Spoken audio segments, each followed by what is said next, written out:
안녕하세요. 저는 크게 꼬일 뻔한 제 팔자를 얼른 구해냈던 40대 여자입니다. 자기 팔자는 자기 손으로 꼬는 거라는 말이 있죠. 저는 남자를 잘못 고른 죄로 제 손으로 제 팔자를 꽈던 사람입니다. 결혼을 잘못했던 거죠. 그래도 전 더 늦기 전에 몰상식하고 뻔뻔하게 그지없었던 그 집안에서 발을 빼버렸는데요. 뒤도 돌아보지 않고 그 집안을 낳아버린 일이 얼마나 잘한 일이었는지 저는 최근 전 남편의 근황을 듣고 알게 됐습니다. 그 이야기를 지금부터 여러분께 들려드리려고 해요. 저는 지방 도시에 거주하고 있습니다. 저희 아빠는 제가 어릴 적부터 농기계 사업을 하셨는데요. 주위 분들께 신임이 두터우셨던 아빠는 신용을 탄탄히 쌓아가며 사업을 키우셨어요. 엄만 주부셨지만 아빠의 회사를 오가며 도울 수 있는 일은 최대한 도우셨죠. 그런 두 분은 세상은 혼자 살아가는 게 아니라며 꾸준히 회사 이름으로 후원과 기부도 아끼지 않으셨습니다. 세상 일은 다 돌고 도는 거야. 내 사업도 다른 사람들의 도움이 아니었으면 이만큼 성공하지도 못했을 거다. 그러니까 성공한 사람들은 그만큼 세상에 다시 보답할 줄도 알아야 하는 거다. 명심하거라 소영아. 남을 이롭게 만드는 건 네 삶 또한 이롭게 만드는 것이고 남을 해롭게 만드는 건 네가 세상에 불필요한 해악 같은 존재임을 증명하는 일이야. 어딜 가나 존경받고 올바르게 살아오신 부모님이 전 너무 자랑스러웠습니다. 그런 부모님 아래서 대학을 졸업하고 직장을 다니던 전 나이 37의 끝자락에 우연히 만난 남편과 연애를 시작하게 됐어요. 남편은 그때만 해도 쑥스러움이 좀 많긴 했지만 착하고 배려심 넘치던 사람이었죠. 한 번은 둘이 2박 3일로 여행을 갔던 때가 있었는데요. 하나부터 열까지 자기가 다 해주려 하고 저는 음식도 설거지도 손도 못 대게 하는 모습에 처음으로 남편과의 결혼 생활을 상상해 보게 됐습니다. 남편은 얼른 안정적인 가정을 꾸리고 싶다며 평소에도 제게 결혼 이야기를 자주 했었거든요. 어머, 같이 하지. 이걸 언제 혼자 다 했대. 영훈 씨 평소에 집에서도 엄청 깔끔하고 부지런한가 봐. 남편은 그때 갈아입은 옷도 이것저것 너저분하게 늘어놓지 않고 바로바로 개어 정리를 하더라고요. 또 함께 먹은 야식도 제가 잠깐 부모님의 전화를 받으러 나간 사이 혼자 말끔히 정리를 해놨더라고요.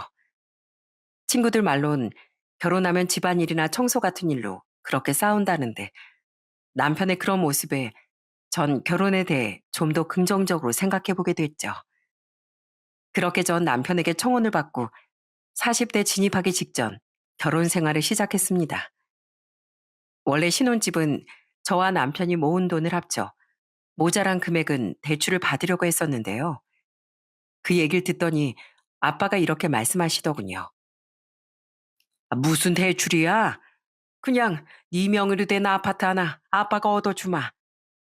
여기가 서울이면 좀 빠듯했겠지만 여긴 서울보다 집값이 저렴하니까." "아, 아니에요, 아빠. 저도 모은 돈 꽤 있어요." "됐다. 어차피 자식이라고 너 하나인데 그 하나 있는 자식 결혼할 때 집도 하나 못 해주면 이 아빠가 열심히 살아온 보람이 없을 거 아니냐. 대신 그렇게 딱 집 하나 해주고 더 이상 지원 같은 건 따로 안 해줄 거다. 남은 돈은 나중에 나랑 네 엄마랑 둘이 유유자적하게 여행도 다니고 하면서 우리 노후 자금으로 쓸 거야. 그러니까 그 이상은 아무것도 바랄 생각 말고. 알겠지?" 이렇게 부모님의 감사한 도움으로 우린 위치 좋은 곳에 아파트를 얻어 신혼을 시작할 수 있었습니다. 남편 또한 시댁의 외동아들이었는데 시부모님은 그런 아들 결혼할 때 아무것도 못 해준다며 미안해 하셨어요. 우리가 전에 살던 거의 반의 반, 아니, 그 반이라도 잘 살았으면 돈 몇 천이라도 도와줬을 텐데, 미안하구나. 시부모님은 작은 빌라에 전세로 살고 계셨는데요. 남편이 고등학생 때까지만 해도 시부께서 사업을 내서 정말 부유했다고 하더라고요. 집도 몇십억짜리 고급 주택에 살며 일하는 입주 가정부도 있었다고 했죠. 하지만 시부의 사업이 망하며 가세가 기울었다고 해요. 그 때문에 남편은 대학에 가지 않고 바로 기술 자격증을 따서 취업을 했다는데 저와 결혼할 때까지도 남편은 그 회사를 다니고 있었어요. 그런 남편의 성실함도 남편과의 결혼을 결심하는데 큰 영향을 끼쳤었죠. 감사합니다, 장인어른. 제가 도와주신 돈은 언젠간 끝까지 갚겠습니다. 남편은 저희 부모님께 정말 감사해했어요. 그리고선 부모님이 괜찮다는데도 계속 집값을 갚겠다고 하더라고요. 처음엔 됐네, 괜찮네 말씀하시던 아빠도 남편이 하도 그러니 나중엔 대충 이렇게 대답하셨죠. 그래, 그래, 갚게나. 자네가 정 그렇게 갚고 싶다는데 어쩌겠나. 물론 딸인 제가 보기엔 전혀 받으실 생각은 없는 것 같았지만 그래도 부모님은 그런 남편이 기특해 보인 것 같았어요. 저희 부모님은 남편을 많이 예뻐해 주셨거든요. 그렇게 부모님 덕에 집에 대한 부담을 덜고 시작한 결혼 생활은 처음엔 참 행복했어요. 그 덕에 전 결혼한 지 얼마 안 되어 아들을 임신했고 아들을 낳은 뒤엔 바로 연년생 딸도 가지게 됐죠. 그런데 제가 딸을 임신한 지 몇 개월이 지나면서부터 남편이 슬금슬금 이상해지기 시작하더군요. 여보, 왜 이렇게 양말이든 옷이든 허물벗듯 아무데나 벗어나? 나 가뜩이나 혼자 애 보랴 부른 배 안고 집안일 하라 힘들어. 그리고 과자 먹은 봉지도 아무데나 좀 놓지 마. 어지르는 사람 따로 있고 치우는 사람 따로 있어?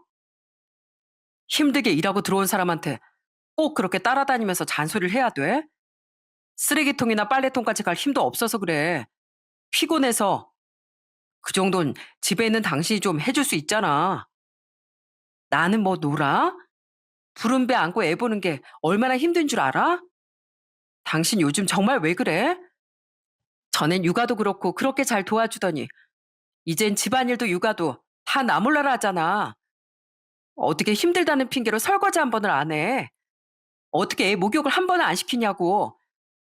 나 임산부야, 임산부. 누가 당신 임산부인 거 몰라? 회사 일이 힘들어서 그렇다고 말했잖아. 나 부모님이랑 살 땐 집에서 원래 손가락 하나도 꿈쩍 안 했어. 그래도 그동안 하기 싫은 거 참고 많이 도와줬는데, 그 정도면 됐잖아. 당신 나랑 연애할 땐 그렇게 부지런하고 깔끔한 척 했잖아. 그거 다 가식이었어? 어?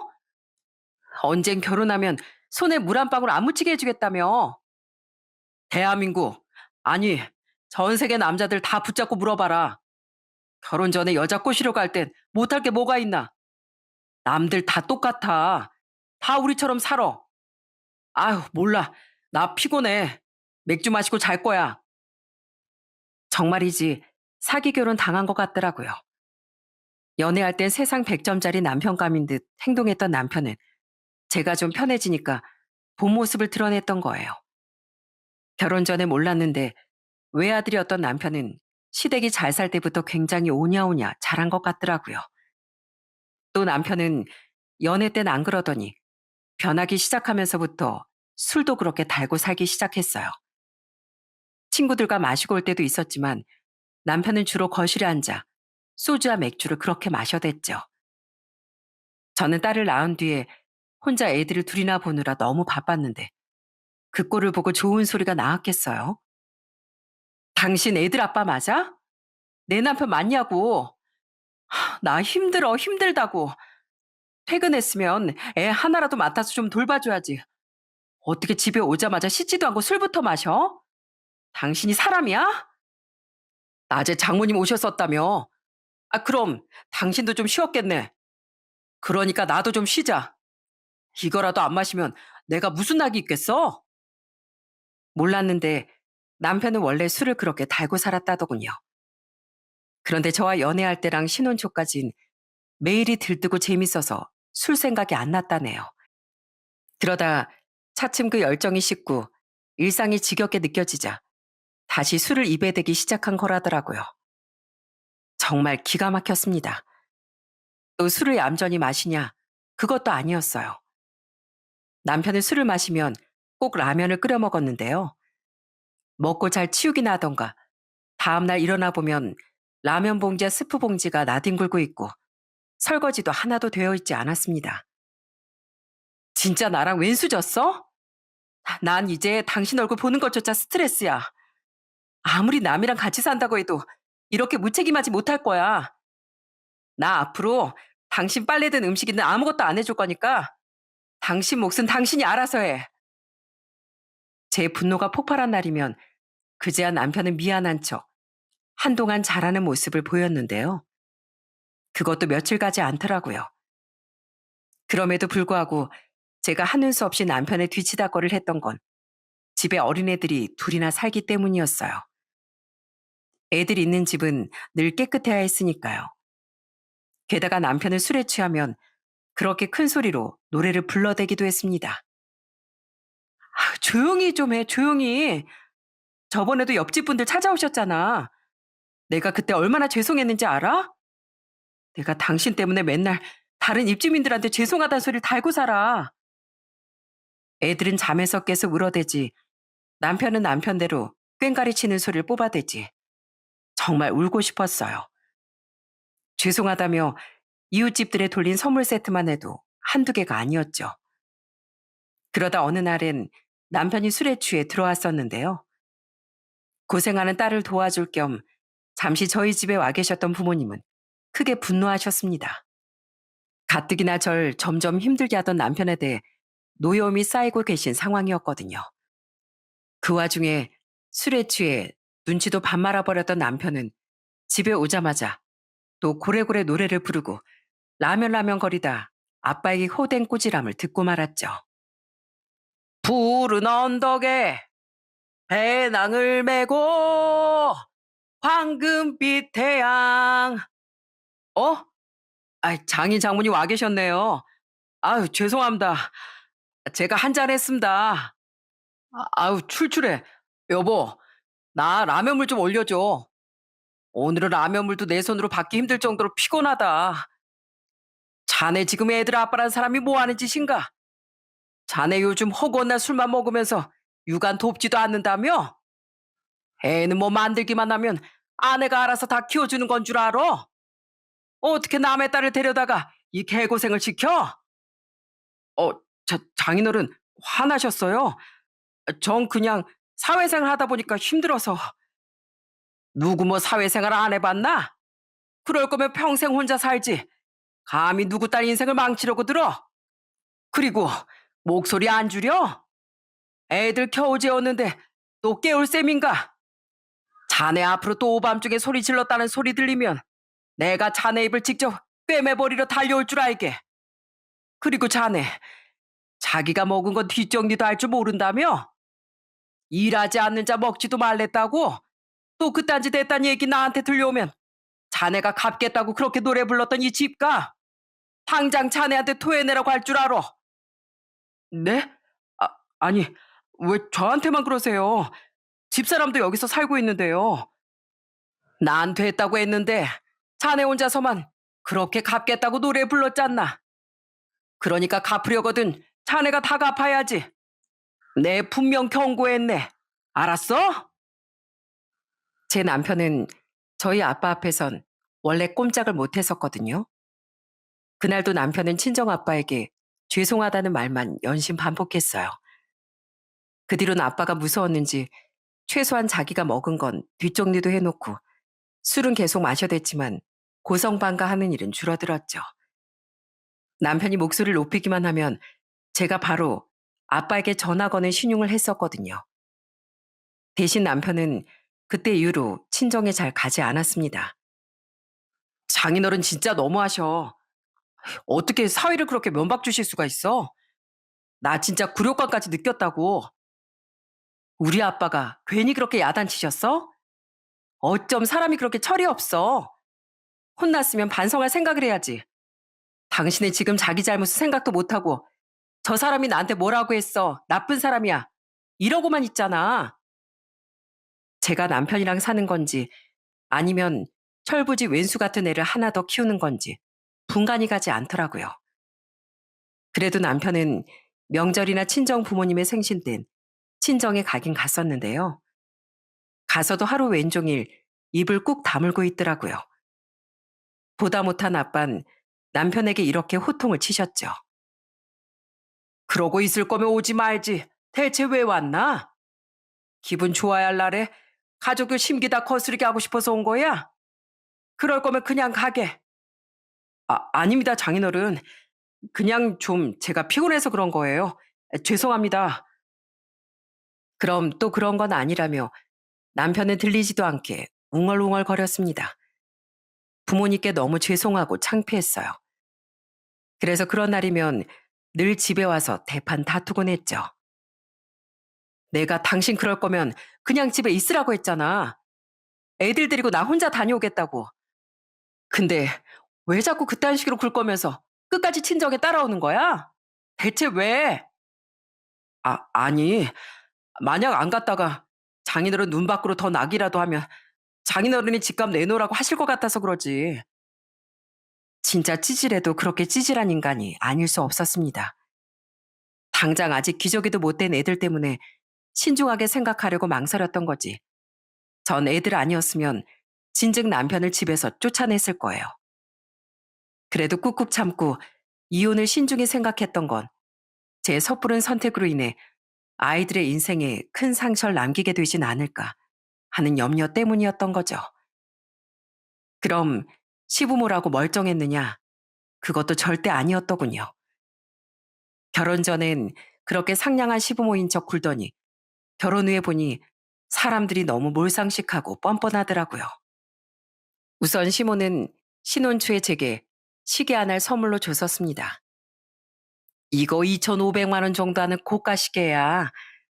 내가 유일하게 망했어도 가지고 있던 고가품인데 며느리니까 너한테 물려주는 거다. 귀하게 쓰려무나. 그런데 이상하게도 아무리 봐도 진품 같지가 않더라고요. 명품을 잘 모르는 제가 봐도 그 시계는 너무 조잡하고 싸구려 같아 보였거든요. 그래서 저는 혹시 몰라 감정을 받아봤는데요. 그건 짝퉁이었습니다. 그것도 짝퉁 중에서도 몇만 원 하지도 않는 저등급의 짝퉁이라고 감정업체에서 말해주더라고요. 전 그걸 시모에게 말하지 않았어요.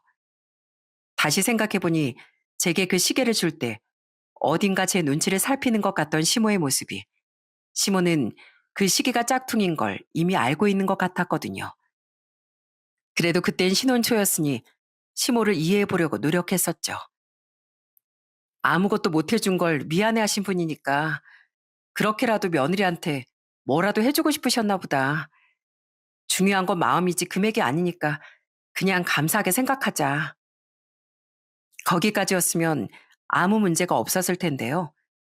문제는 조금 시간이 흐르자 시모가 그 시계 얘기를 들먹이며 자꾸 제게 뭔가를 요구했다는 거예요. 내가 그 비싼 시계도 줬는데 나 백화점에서 옷 하나만 사주면 안 되겠니? 2,500만 원에 비하면 옷 한두 벌쯤은 껌값이잖니. 에미야, 요즘 일본 여행이 제주도 가는 것보다도 싸다던데 난 이 시아버지랑 여행 좀 보내주면 안 될까? 내가 그 시계를 갖고 있었으면 그거 팔아서 가면 됐을 텐데 그래도 며느리한테 준 걸 도로 달라고 할 수는 없지 않겠어? 처음에야 꼭 그 시계가 아니었어도 시부모님 또한 제 부모님 아닙니까?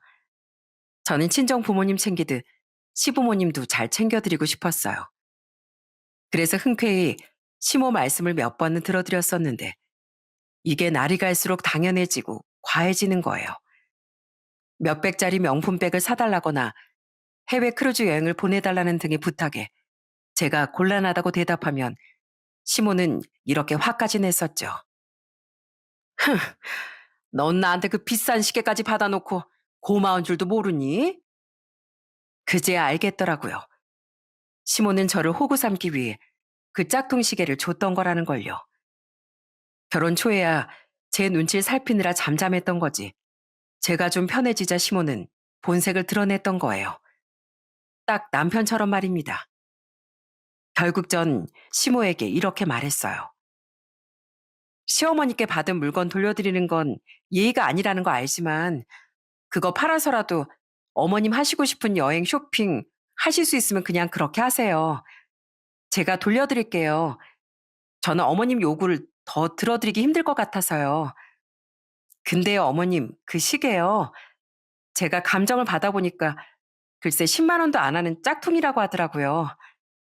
어머님 민망해 하실까 봐 그동안 말씀 못 드렸는데 자꾸 저한테 비싼 시계 받아놓곤 양심도 없다는 식으로 말씀하시니까 저도 더는 숨기고 싶지 않네요.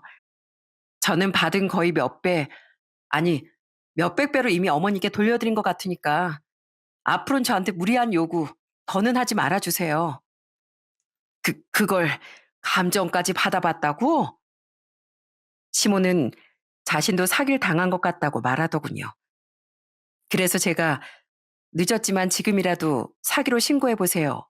라고 말했더니 시모는 더 크게 당황하며 뭘 그렇게까지 하냐는 말을 남기고 방으로 들어가 버리더군요. 딱 봐도 거짓말이었던 거죠. 그 뒤로 시모는 한동안은 잠잠했었는데요. 언제부턴가 아예 철판을 깔기로 작정한 건지 제게 대놓고 이것저것 사달라고 요구를 해대더군요.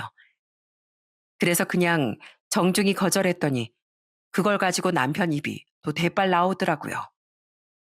당신이 유일한 며느리인데 어머니께 그 정도도 못 사드려? 어머니가 예전에 부유하게 사시던 기억을 못 잊어서 좀 그러시는 건데 우리 어머니가 가엾지도 않아? 당신만 외동이야? 나도 외동이야. 근데 우리 부모님께도 한 번에 몇백이 넘어가는 선물은 턱턱 해드릴 생각도 못 하는데 왜 당신 어머니껜 집안을 거덜내면서까지 효분으로 쓰래야 돼? 난 어머니께 그동안 해드릴 만큼 다 해드렸으니까 굳이 효도하고 싶으면 당신 용돈 모아서 해. 제 말에 또 자기 용돈은 쓰기 싫었는지 남편은 입을 꾹 다물더라고요. 저는 남편도 시모도 다 싫어졌는데요. 시부 또한 그들과 똑같은 사람이었어요. 시부 또한 제게 시모처럼 이거저거 요구해대기도 했지만 시부의 가장 큰 문제는 술이었습니다. 결혼 후 시부를 겪어보니 남편의 술 문제는 시부에게서 물려받은 거더라고요. 이야, 며느라, 거 젓가락 좀 신나게 두드려 봐라. 춤추면서 노래도 한 곡 해보고. 이 시애비 오늘 기분이 아주 좋구나. 아버님, 지금 시간이 밤 12시예요. 이거 다른 빌라 사람들한테 민폐예요. 시부의 술주정은 남편보다 한술 더 뜨더라고요. 남편처럼 고성방갈 일삼을 뿐만 아니라 빌라 계단에 토를 하기도 하고 그 일들로 인해 항의하러 온 빌라의 다른 입주민들과 멱살잡이를 하는 모습도 몇 번이나 볼 수 있었죠. 게다가 나중에 한 사실인데 시부는 음주운전으로 사람까지 다치게 해서 합의한 후 면허 취소도 된 적이 있었다더라고요. 그런데도 그 뒤로 다시 면허를 딴 뒤 버젓이 운전을 하고 다녔던 겁니다. 그 뒤로 음주운전을 한 적이 없었다는데 그걸 누가 하나요? 그렇게 술을 좋아하시는데요. 또 제가 시부모를 싫어하게 된 이유들 중 하나는 누가 봐도 남편이 잘못한 일을 가지고 저만 나무랐다는 거였습니다. 남편은 촉새 같게도 저와 다투는 일이 있으면 시부모에게 바로 이르곤 했거든요. 이해. 사람이 힘들게 일하고 들어오면 집에서 손 하나 까딱하기 싫을 수도 있지. 왜 그렇게 넌 바가지를 긁어대니? 우린 우리 아들 너무 귀해서 아무것도 안 시키고 키웠어. 네 시애미 말이 맞다. 그리고 너 나한테도 그렇고 우리 아들한테도 그렇고 왜 그렇게 술 먹고 내 집에서 좀 떠드는 것 가지고 사람을 나쁜 사람 만드냐? 어? 너 우리가 안 망하고 전처럼 떵떵거리고 살았어도 그렇게 우릴 만만하게 봤을 거야? 아니, 우리가 돈 좀 있는 집안이었으면 넌 나도 우리 아들도 그렇게 무시하지 못했을 거다. 우리가 지금은 이렇게 없이 살고 있지만 언젠간 우리 영훈이가 다시 우리 집안 일으킬 거야. 이 녀석이 어릴 때부터 얼마나 범상치 않은 녀석이었는데. 저도 저희 부모님이 세상 귀하게 키우셨어요. 그래도 자기 가정을 꾸리고 자식들을 낳았으면 힘들어도 가정을 위해 부지런해질 줄 알아야죠. 결혼은 뭐 저 혼자 했어요? 그리고 남한테 피해 끼치지 않고 사는 건 사회를 이루고 살아가는 사람으로서 당연한 도리예요. 그래서는 안 된다고 말한 거 가지고 왜 생트집을 잡으세요? 전 돈 있다고 누굴 어려워하고 또 없다고 무시하는 그런 경박한 사람 아닙니다. 저는 점점 시댁엔 거의 가지 않게 됐습니다. 남편이 그랬듯 딱 중요한 날 아니면 시댁에 발길도 하지 않았죠. 술만 마시면 애들 놀라게 진상 부리는 시부도, 제가 자신의 욕을 들어주지 않자 절 못마땅해 하던 시모도 다 싫었으니까요. 그래도 딱 기본만 했던 건 괜한 책을 잡혀 그들이 의기양양해하는 모습을 보기도 싫어서였어요. 당시엔 남편도 친정의 발길을 거의 하지 않았을 때라 아무런 마음의 짐도 없었고요. 그렇게 결혼한 지 고작 4년이 지났을 때 이미 전 이혼할 결심을 하고 있었습니다. 이런 몰상식하고 뻔뻔한 집안의 일원으로 그중 제일 큰 문제인 남편의 아내로도 더는 살아가고 싶지 않았으니까요. 다만 당시 제가 막 복직을 했던 시기라 정신이 없어 잠시 본격적인 이혼 얘기를 미뤄두고 있었습니다. 둘째가 두 돌이 지나 두 아이 모두 어린이집에 보낸 덕에 복직을 할 수 있었거든요. 그런데 일이고 뭐고 당장 이혼부터 해야겠다고 결심한 사건이 일어나고 말았어요. 어느 날 남편은 대뜸 제게 회사를 그만뒀다고 말하더군요. 갑자기 나한테 말도 없이 그게 무슨 소리야? 아무리 요즘 우리가 사이가 안 좋아졌다고 해도 그 중요한 걸 나랑 상의도 없이 결정해? 애들 키우는데 돈이 한두 푼 들어? 아이, 정 힘들면 장인어른께서 도와주시겠지. 나 퇴직금이 계산해보니까 1억 정도 나온대. 거의 25년을 꾸준하게 다녔더니 퇴직금이 꽤 되더라고. 나 그거 조만간 통장으로 들어오면 아버지 좀 드리려고. 그 돈이 필요해서 퇴사한 거야. 그게 무슨 소리야? 1억을 아버님을 다 드린다고? 그러려고 퇴사했다니 좀 알아듣게 얘기해봐. 그게 아버지가 또 음주 사고를 내셨다네. 근데 이번엔 사람이 좀 크게 다쳤나 봐. 이번에 합의 못하면 아버지 무조건 감옥행인데 그쪽에서 1억 가까운 합의금을 요구했대. 나한테 도와달라고 전화 오셨더라. 근데 내가 당장 그럴 현금이 어디 있겠어. 그때 딱 퇴직금 생각이 나서 바로 퇴사해버린 거야. 그런데 그 이유라는 게 정말 기가 막히더라고요. 시부는 정말 끔찍하게도 또 음주운전을 해서 사람을 크게 다치게 했다더군요. 정말 음주운전하는 사람은 사람으로도 안 보는 저였는데 그걸 제 시아버지라는 사람이 또 저질렀다고 하니 환멸감이 들었죠.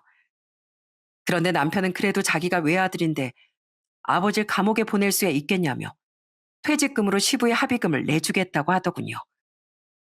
그러려고 퇴사를 했다는데 기가 막혀서 따졌습니다. 합의하면 아버님 무면허 상태로 또 음주사고 낼 줄 누가 알고? 아버님 그거 상습이야. 아무리 자식이라고 해도 그걸 감싸기만 하면 되는 거야? 그리고 아무리 그래도 그렇지 어떻게 나랑 상의 한마디 없이 그런 일을 벌여? 그럼 아버지를 감옥 가게 그냥 둬? 그 퇴직금 내 인생 절반을 넘게 바쳐서 받을 수 있는 내 돈인데 내가 내 돈 마음대로 쓰겠다는데 뭐가 문제야? 난 솔직히 아버지가 그렇게 큰 잘못했다는 생각도 안 해.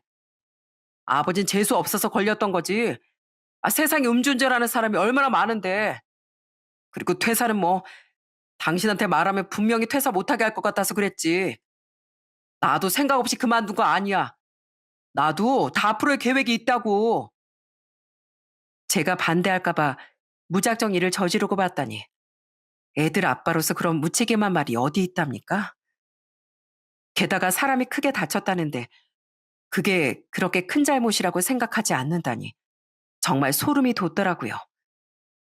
진짜 남편이 벌레만도 못한 인간으로 보였죠. 그런 제 생각도 모르고 남편은 아주 뻔뻔한 말을 계속 떠들어댔어요. 나 사업할 거야. 이미 구상도 좀 해놨어. 솔직히 그동안엔 딱히 사업할 여유가 없었으니까 그냥 직장에서 버티고 다녔던 건데 얼마 전부터 아버지가 그러셨잖아. 내가 다시 우리 집안 일으킬 거고 난 비범한 놈이라고. 그러니까 나도 더는 구질구질하게 얼마 되지도 않는 월급 받아가면서 남 밑에서 일하기 싫어지더라고. 난 아무래도 좀 더 윗물에서 놀아야 할 인재 같아. 당장 1억도 없어서 퇴사했다는 사람이 무슨 돈으로 사업을 해? 그건 당장 마련해야 하는 돈이니까 급해서 그랬던 거고, 돈이야 얼마든지 마련할 수 있지. 우리 그동안 모아뒀던 돈이랑 이 집 담보로 대출 받으면 사업 자금이야 넉넉하게 마련할 수 있잖아. 여기 우리 처음 들어왔을 때보다 벌써 시세가 30%나 올랐다던데? 뭐? 그러니까 당신 아버님 합의금은 핑계고 그냥 사업하고 싶어서 무작정 퇴사한 거구나? 퇴직금은 겸사겸사 아버님 드리면서 효도하는 척 생색내고 사업은 우리 부모님이 마련해 주신 이 아파트 담보 잡아서 해보겠다고? 친정엔 잘 가지도 않으면서 당신이 뭔데 이 집을 가지고 뭘 해보려고 해? 당신은 그게 문제야. 남편이 큰 뜻 한번 펼쳐보겠다는데 응원을 못 해줄 망정 치사하게 네 거 내 걸 따져? 애들을 생각해 애들을. 앞으로 애들 잘 키우려면 나부터 잘 돼야 되는 거잖아. 우리 아버지 말씀 기억나지? 난 비범한 놈이었다는 거. 난 무조건 성공해서 전처럼 떵떵거리고 살 거고 그땐 장인어른께 이 집값도 다 갚을 거야. 그때 가서 후회하지 말고 지금부터 나한테 잘해. 후회? 후회는 당신이나 하지 마. 당신 하도 오냐오냐 자라서 세상 일이 다 당신 뜻대로 될 줄 아나 본데 천만의 말씀 만만의 콩떡이야. 딱 보니 남편은 시부 때문이 아니라 전처럼 떵떵거리고 살고 싶다는 욕심에 사업을 하고 싶어서 대뜸 회사를 그만둔 거더군요. 그것도 친정엔 그렇게 못하던 인간이 친정 도움으로 얻은 그 집을 담보 잡아서요. 그때 딱 확신이 들더라고요. 이 인간하곤 더는 하루도 못 살겠다는 확신이요. 남편은 저와 다툰 뒤 투덜거리며 술을 마시러 나가버리더군요.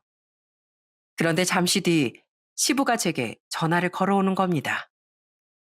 예미야, 너 영훈이가 내 합의금 좀 내주기로 했다고 하니까 그렇게 길길이 날뛰었다며? 너 내가 어쩜 그렇게 갈수록 정이 없어지냐? 저랑 한마디 상의도 없이 회사 그만두고 이 집 담보대출 받아서 사업한다길래 다퉜어요. 상식적으로 그게 애가 둘이나 있는 가장으로서 자기 아내랑 상의도 없이 할 수 있는 행동인가요? 이 집도 저희 부모님이 사주신 건데요. 그리고 솔직히 말씀드리는데요. 저는 남편이 아버님 합의금 내주는 거 정말 탐탁지 않아요. 운이 좋아서 피해자가 살아있는 거지. 아버님 까딱했으면 다른 사람 목숨까지 거둘 뻔하신 거예요. 그런 중죄를 지어놓고도 벌을 안 받길 원하세요? 뭐야? 너 그럼 이 시애비한테 감옥이라도 가란 말이냐? 뭘 인정한 것 같으니라고. 솔직히 내가 뭘 그렇게 잘못했어?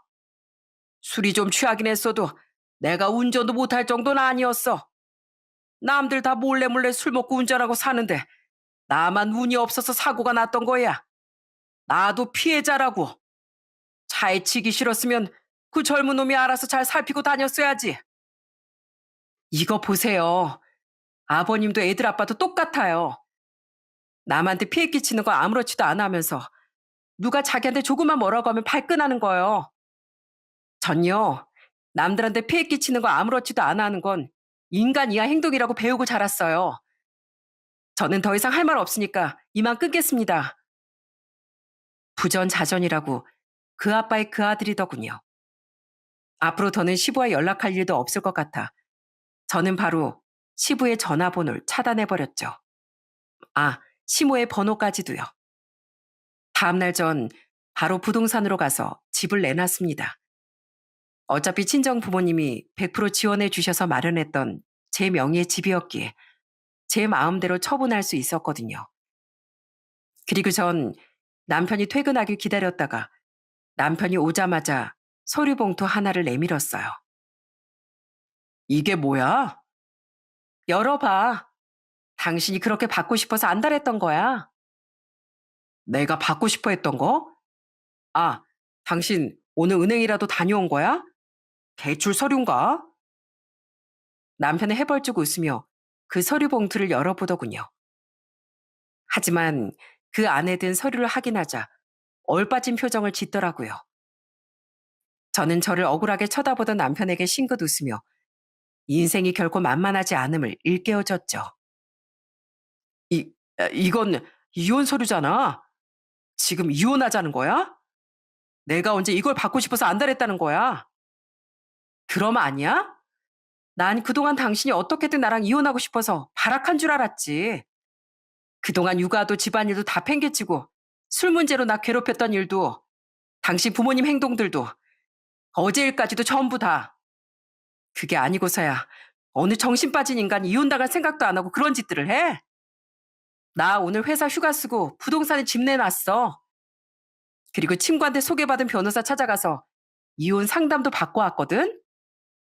내가 한없이 유리한 이혼이니까 버틸 생각 말고 그냥 협의 이혼해. 아, 아니, 여보.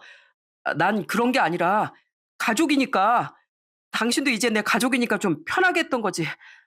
원래 사랑하면 그 사람의 본 모습까지 다 안아주는 법이잖아. 우리 부모님 행동도 그냥 가족이니까 서로 고운정, 미운정 들어가는 과정이라고 생각했지. 그리고 우리 아버지 문제, 그래도 내가 하나뿐인 자식인데 어떻게 모른 척 할 수 있었겠어. 그래서 겸사겸사 퇴직하는 김에 사업 생각도 한 거지. 절대로 사업하려고 퇴사한 거 아니라니까. 그랬어? 아무리 오냐오냐 자랐어도 그렇지. 정말 세상 해맑게 살아간 인간이었네, 당신. 그래. 근데 난 당신이 뭐라고 떠들든 내 앞에서 하룻밤 내내 일장 연설을 늘어놔도 더는 당신이랑 같이 살 생각 없어. 난 진짜 당신도 당신 부모도 다 지긋지긋하거든. 내가 살면서 만난 사람들 중에 가장 최악이었던 사람들이 바로 당신이랑 당신 부모야. 여보, 제발 애들을 생각해서라도, 어? 애들? 애들이 어떻게 크는지 관심도 없던 인간이 어디서 애들을 들먹여? 난 우리 애들을 위해서라도 하루라도 더 빨리 당신이랑 갈라설 거야. 애들한테도 당신이랑 당신 부모는 없는 이만 못한 사람들이니까. 그러니까 당장 내 집에서 나가. 남편은 그제야 제게 싹싹 빌며 엉엉 울었습니다. 그러면서도 나가라는 제 말엔 끝까지 버티려고 들더라고요. 하지만 이내 저희 집에 찾아온 손님으로 인해 남편은 더는 버틸 수도 없었죠. 어? 장인어른, 어떻게 여길... 내가 내 돈으로 마련해준 내 딸 집에 마음대로 오지도 못하나? 근데 자넨 왜 아직도 여기 있어? 소영아, 아직도 이놈 못 쫓아낸 거야? 나가라고 했는데 힘으로 버티네요. 아깐 제 팔목도 막 부러뜨릴 것처럼 잡던데요. 뭐? 이 겁대가리 없는 놈이 감히 누구 딸 팔목을 뭐가 어째? 아니, 그게 아니라요. 장인어른. 그 손님은 제가 혹시 몰라 미리 좀 와주십사 부탁드렸던 바로 저희 아빠였습니다. 저희 아빠 앞에선 꼼짝도 못했던 남편은 어쩔 줄 모르고 쩔쩔맸어요. 그리고 결국 저희 아빠 이런 으름장을 듣고 짐을 싸서 터덜터덜 쫓겨날 수밖에 없었죠. 내가 그동안 괘씸한 잔을 그냥 두고 봤던 건 부모가 나서서 자식한테 이혼해라 어째라면 소영이가 스스로 인생을 판단하고 헤쳐나가는 능력을 기르지 못할 것 같아서였어. 그래서 우리 딸이 옳은 판단을 할 거라고 믿고 기다렸던 거야. 근데 이젠 소영이가 자네랑 이혼한다고 하니 내가 얼마나 한시름 났는지 아나? 근데 감히 자네가 어렵게 한 내 딸 결정을 방해해? 당장 안 나가면 내가 돈을 얼마를 써서라도 사람 써서 자네 억지로 끌어낼 걸세. 내 힘으론 자네를 어떻게 못해도 나한텐 돈이 있으니까. 어디 험한 꼴 한번 볼 텐가? 아무리 아빠 나이가 당시 70이 다 되셨다고 한들 남편은 완전히 아빠에게 기세로 밀렸던 겁니다. 그렇게 집을 나갔던 남편은 시댁으로 간 모양이었어요. 왜냐하면 시모가 아빠 휴대폰으로 전화를 걸어 아주 난리를 쳤었거든요. 제가 시모의 번호를 차단해서 받지 않았으니 시모는 알고만 있었지 한 번도 따로 연락한 적은 없었던 저희 아빠에게 전화를 걸었던 거죠. 돈 좀 있다고 기고만장해선 감히 내 아들 집에서 내쫓았습니까? 당신이 뭔데 우리 아들 이렇게 처량하게 만들어요? 이혼? 이까진 일이 뭐 대수라고 법원에서 이혼을 하라고 하겠어요? 당장 애미한테 우리 앞에 와서 무릎 꿇고 빌라고 하세요. 잘은 안 들렸지만 시모는 아직까지 현실 파악을 제대로 못하고 있는 것 같았습니다. 아빤 그런 시모에게 이러쿵저러쿵하며 힘을 빼지도 않으셨어요. 아빤 간결하게 한마디를 하시곤 바로 전화를 끊어버리셨죠. 자식 잘못 키운 한심한 여편네 같으니라고 거 창피한 줄 아시오. 이후 저희 집은 집값이 많이 올랐어도 워낙 입지가 괜찮은 곳이라 빠르게 팔렸습니다.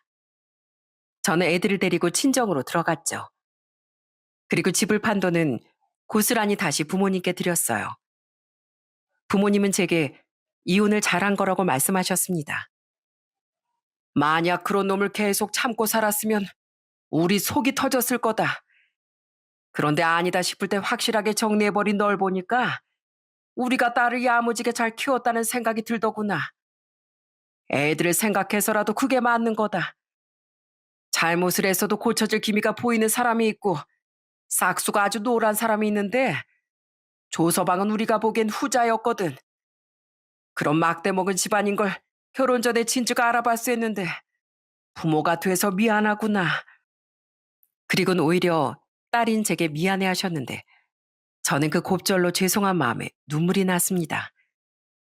한편 양심도 없지 남편은 계속 이혼을 거부하더군요. 결국 우린 법정 싸움까지 불사하게 됐고 아이들의 양육권 다툼까지 겹쳐 이혼 소송 기간이 좀 길어졌습니다. 그런데 어느 날 남편이 저희 직장 앞으로 찾아왔더라고요. 딱 보니 아빠가 무서워서 친정 앞으로 못 찾아온 것 같았죠. 저는 그때까진 시부가 합의는 잘 맞췄는지 어쨌는지 관심도 없었는데요. 그런데 남편이 하는 말을 들어보니 시댁은 완전 초토화가 되어 있었더라고요. 우선 기가 막히게도 남편은 자기 퇴직금을 시부의 합의금으로 결국 내놓지 않았다고 하더군요. 당신하고 진짜 이혼하게 되면 당장 내 사업 자금은 어떡해. 아무리 가족이라도 내 미래가 먼저지 아버지가 먼저가 아니잖아. 죄송하긴 했는데 솔직히 나부터 살아야지. 남편은 저와 이혼하게 될 위기에 놓이자 집을 담보로 대출받아 사업 자금을 마련하지 못하게 생겼으니 그 1억이 아까웠던 겁니다. 그렇게 외아들 외아들 하더니 진짜 이기적이고 못돼 처먹은 인간이었죠. 남편은 자기도 좀 그랬는지 시부를 이참에 확 정신 차리게 해주려고 했다는 말을 덧붙이더군요. 뭐 전 믿지도 않았지만요. 남편은 하도 시부모가 남편에게 제발 합의금을 내달라고 애원하자 돈을 주기 싫어서 시댁을 나온 지 좀 됐다고 말하더군요. 그럼 당신 아버진 지금 재판 중이야? 교도소 가셨어? 아니, 두 분 살던 전셋집 빼서 그 보증금으로 합의금 내고 지금 방 한 칸짜리로 이사 가셨대. 내가 아버지 모른 척한 게 괘씸하다고 평생 인연 끊자고 하시더라. 시부는 합의금을 내고 이사하는 과정에서 차도 팔았다고 하더군요. 차가 없으면 음주운전은 앞으로 하지 못할 테니 그나마 다행이라고 생각했고요. 남편은 제게 울먹거리는 말투로 말을 이어갔어요. 이제 나 진짜 외톨이 됐어, 여보. 이제 당신 스트레스 받게 할 우리 부모님도 없으니까 소송은 그만두고 우리 다시 잘 한번 살아보자. 애들도 아직 어린데 애들한테도 양쪽 부모가 다 있는 편이 낫잖아. 나 그 1억으로 얼마 전에 사업도 시작했어. 비록 사업 시작부터 당신한테 잘못하긴 했지만 나 진짜 성공해 볼 자신 있어. 그러니까 나 한 번만 믿어주라. 어? 나 앞으로 술도 끊을게. 당신 눈에 내가 얼마나 만만해 보였는지 모르겠는데 난 세상에 남자가 딱 당신만 남는다고 해도 당신 거들떠볼 생각 추워도 없어. 난 당신 부모도 끔찍하기 싫었지만 제일 실망하고 제일 환멸났던 건 바로 당신이야. 소 잃고 외양간 고치려 들어도 이미 늦었으니까 혼물켤 생각도 하지 말고 술 끊었든 말든 사업을 성공하든 말든 그건 알아서 하고 또 찾아오면 그땐 우리 아빠 얼굴 마주하게 될 줄 알아? 저는 귀찮다는 식으로 개나 벌레 쫓듯이 손으로 휘휘 남편을 쫓아냈습니다. 그로부터 얼마 뒤 저는 드디어 소송에서 승소했어요. 아이들도 양육 환경이 훨씬 좋았던 제가 데려올 수 있었기에 남편은 제게 다달이 양육비까지 보내야 했죠. 살던 아파트는 제 특유 재산으로 분리되어 남편이 분할받을 몫은 없었지만 저는 남편이 받은 퇴직금의 아주 약간의 일부를 분할받을 수 있었답니다. 배우자가 퇴사 후 퇴직금을 받았을 때 회사에 근속한 기간 중 결혼 생활을 유지한 기간만큼의 퇴직금은 재산 분할 대상이라고 하더라고요. 비록 제가 출산과 육아로 쉰 기간이 있어 많이 받지 못했지만 몇백만 원 정도는 제 몫이 되었죠.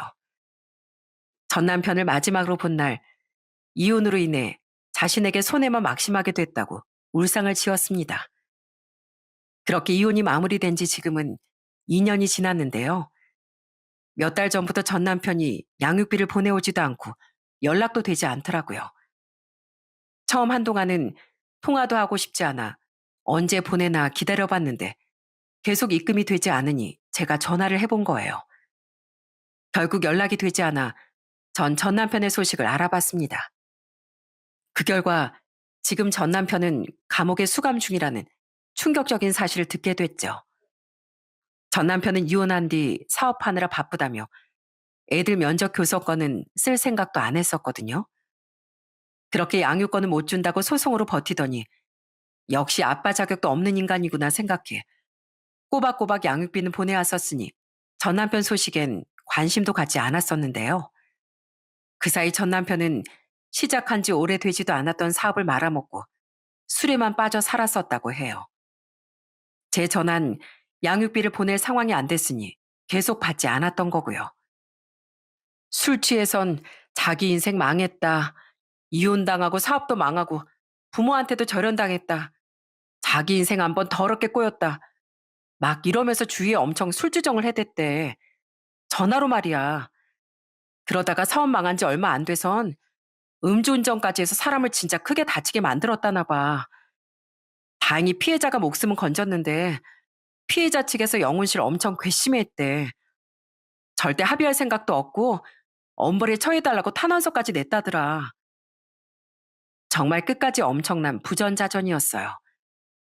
초범이었어도 사람을 크게 다치게 한 전 남편은 결국 합의도 하지 못해 얼마 전 실형을 받게 됐다고 하더군요. 제발 감옥 가지 않게 합의금 좀 빌려달라던 시부를 외면했던 전 남편은 아이러니하게도 자기가 감옥에 갇히는 신세가 됐던 거죠. 그래도 애들 아빠인데 전 남편이 너무 처참하게 망가진 것 같아 솔직히 마음은 좋지 않았어요. 하지만 그 누구도 전 남편에게 무리해서 사업을 시작하라고 떠밀지도 않았고 자기 부모에게 불효해서 절연당하라고도 술 먹고 차를 몰라고도 시키지 않았었잖아요. 그 모든 건 전 남편 스스로 자초한 일이었으니 불쌍해할 필요는 없다고 생각했어요. 무엇보다 음주운전을 하는 사람들은 언제 다른 사람의 인생을 망가뜨릴지 모르는 움직이는 재난 덩어리 같다고 생각했으니까요. 저는 제발 이번 기회로 전 남편이 음주운전만은 더는 생각도 하지 말며 살길 바랬습니다. 이미 우리 애들을 범죄자 자식들로 만들었지만 그나마 그 이상의 죄만은 저지르지 않는 것이 아이들을 위한 일이라고 생각했으니까요. 양육비 일은 전 배우자가 돈이 없으면 소송을 걸어도 받아내기 어렵다고 하니 시간을 두고 방법을 잘 고민해 봐야 할 것 같아요. 그리고 시부와 시모에 대한 소식은 아직까지 전혀 듣지 못했는데요. 그 사람들도 뻔뻔하고 몰상식한 성격을 바꾸지 못하는 이상 자신들의 손으로 자기들의 불행을 자초하며 살 것 같다고 생각하고 있습니다. 전 지금 부모님과 아이들을 키우며 아주 잘 살고 있어요. 부모님과 아이들 이렇게 네 사람만으로도 제가 평생 아끼고 사랑해야 할 가족은 충분하다고 생각합니다. 그래서 전 앞으로도 재혼 생각은 없이 지금의 가족들하고만 함께 행복하게 살아가려고 해요. 절 진심으로 아껴주고 사랑해주는 지금의 가족들만 지키기에도 시간이 너무 짧다고 생각하니까요. 여러분, 세상은 내가 어떤 마음가짐으로 어떻게 살아가느냐에 따라 내게 천국이 될지 지옥이 될지 나뉘는 것 같습니다. 남에게 피해를 주지 않고 내게 주어진 환경 안에서 행복을 찾으며 살아가는 이들과 그 정반대의 사람들 앞에 주어진 미래는 극과 극으로 달라지는 법이더라고요. 이혼의 아픔을 겪긴 했지만 행복하게 살아가고 있는 저와 감옥에서 피눈물을 흘리고 있을 전 남편처럼 말이죠. 물론 어쩔 수 없는 경우나 예외는 있는 법입니다. 그래도 조금이나마 이 세상이 여러분께 관대하길 바라신다면 제 전 남편이나 전 시댁 식구들처럼 남의 것을 탐하고 남의 인생을 망가뜨리는 일은 절대 하지 마시길 바랍니다. 그럼 전 여기서 이만 인사드릴게요. 끝까지 들어주셔서 감사드립니다.